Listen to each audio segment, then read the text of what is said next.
అనంత సనాతన ధర్మ ఛానల్ కి స్వాగతం. ఓం శ్రీ గణేశాయ నమః. ఓం శ్రీ సరస్వతియే నమః. ఓం శ్రీ గురుభ్యో నమః. ఆచార నిరూపణం 3వ అధ్యాయము.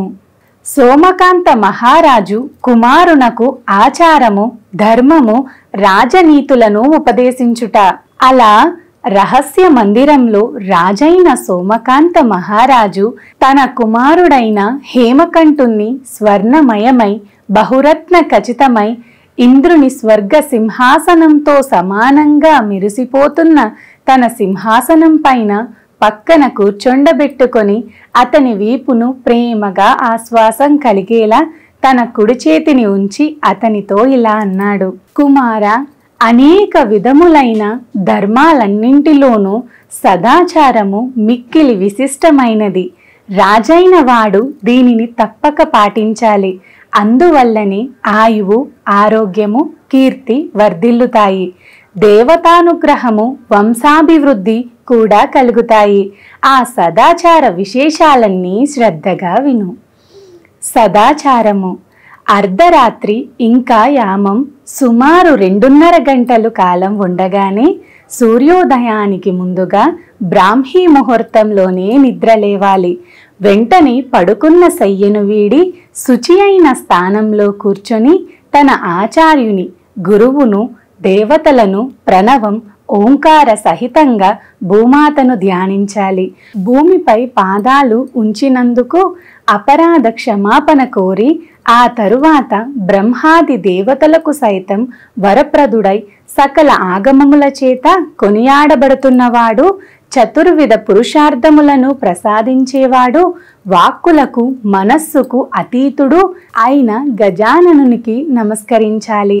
త్రిమూర్తులైన బ్రహ్మ, విష్ణు, మహేశ్వరులను స్మరించి మానసోపచారముల పూజ చేసి ఆ పిదప బహిప్రదేశానికి చేతిలో నీటి పాత్రను తీసుకొని గ్రామానికి నైరుతి దిక్కుగా వెళ్ళాలి. బ్రాహ్మణుడైన వాడు, క్షత్రియుడు ఎర్రటి ఒండ్రుమట్టిని, వైశ్య శూద్రులు నల్లటి ఒండ్రుమట్టిని తీసుకుని నదీ తీరములో బ్రాహ్మణ గృహాలు, పుట్టలు ఉన్న ప్రదేశాలను విడిచి దూరంగా శౌచ విధులను నిర్వర్తించాలి.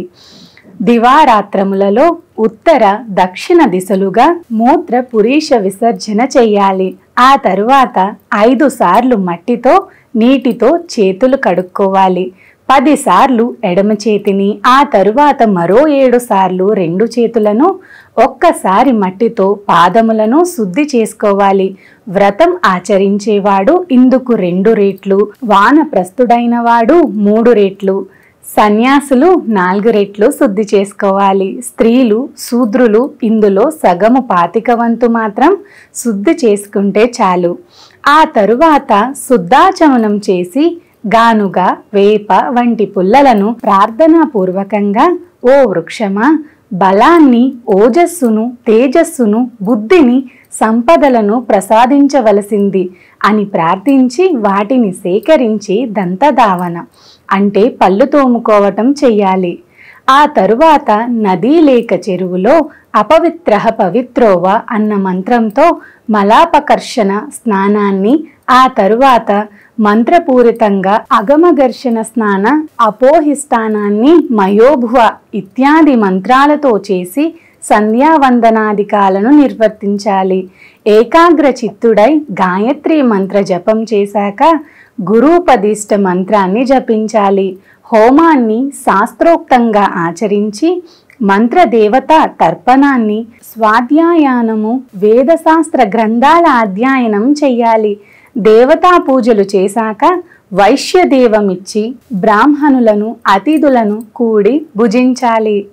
ఆ తరువాత పురాణ శ్రవణం చెయ్యాలి. రాజైన వాడు అభక్ష్య భక్షణం, తినకూడనివి తినడం, ఇతరులను నిందించడం మానాలి. ఇతరులకు ఉపకారం చెయ్యడానికి తన మాటను, ద్రవ్యాన్ని, శక్తి యుక్తులను వినియోగించాలి. దాన ధర్మాలు తప్పక ఆచరించాలి.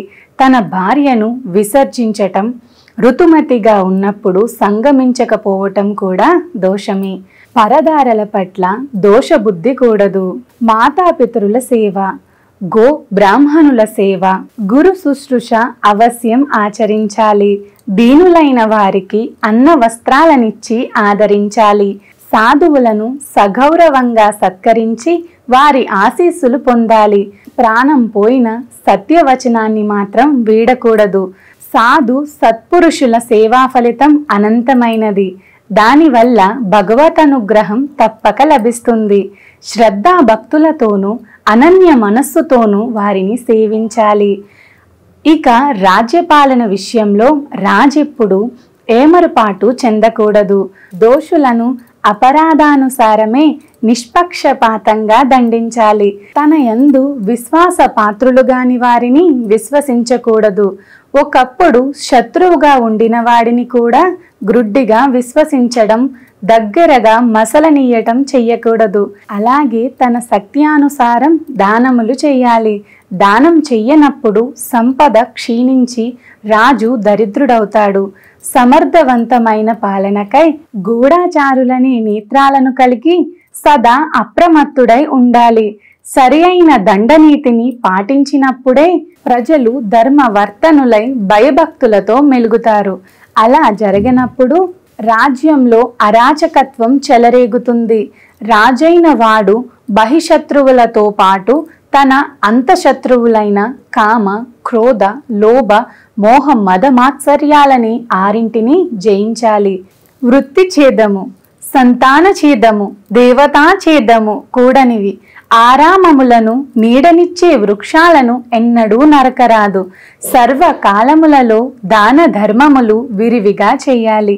త్యాగబుద్ధి కలిగి ప్రజలకు ఆదర్శప్రాయుడై జీవించాలి. మిత్రద్రోహము, స్త్రీలకు రహస్యాలు చెప్పడం ఎన్నడూ చెయ్యకూడని పనులు.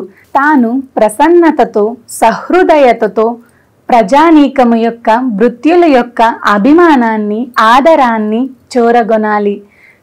బ్రాహ్మణులను రుణ విముక్తులను చేయడం, గోవులను సంరక్షించడం విధిగా ఆచరించాల్సినవి.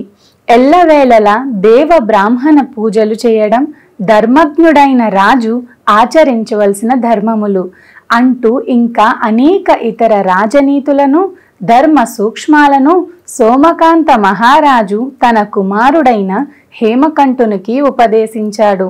ఆ తరువాత ఒక శుభముహూర్తాన్ని నిర్ణయించి మంత్రులు సమకూర్చిన సకల సంభారములతోనూ సమస్త రాజలాంఛనాలతోనూ ఎల్ల రాజలోకము పురప్రముఖులు చూస్తుండగా పూజించి నిర్విఘ్నతకై గణపతిని ఇష్ట దేవతారాధనలను సల్పి సమంత్రకంగా వేద విధులైన బ్రాహ్మణోత్తముల మంత్ర ఘోషల మధ్య మహావైభవంగా పట్టాభిషేక మహోత్సవాన్ని నిర్వహించాడు. మంత్రులతో, ఓ అమాత్యవరులారా, ఇతడు నా కుమారుడు, వారసుడును. మీరంతా నా యందు చూపినట్లే అభిమానాన్ని, అనురాగాన్ని ఇతనికి పంచివ్వండి. నా ఆజ్ఞ వలననే ఇతని ఆజ్ఞను కూడా మీరు మీతో పాటు మన రాజ్యంలో అందరూ నిర్వర్తించవలసింది అని ఆదేశించి తన కుమారుణ్ణి వారికి అప్పగించాడు. అనంతరం బ్రాహ్మణ సమారాధనతో ద్విజులను, దాన ధర్మాలతో సమస్త ప్రజలను సంతృప్తిపరిచాడు సోమకాంత మహారాజు. ఇది శ్రీ గణేశ పురాణం ఉపాసనా ఖండంలోని ఆచార నిరూపణం అనే 3వ అధ్యాయం. నమస్కారం.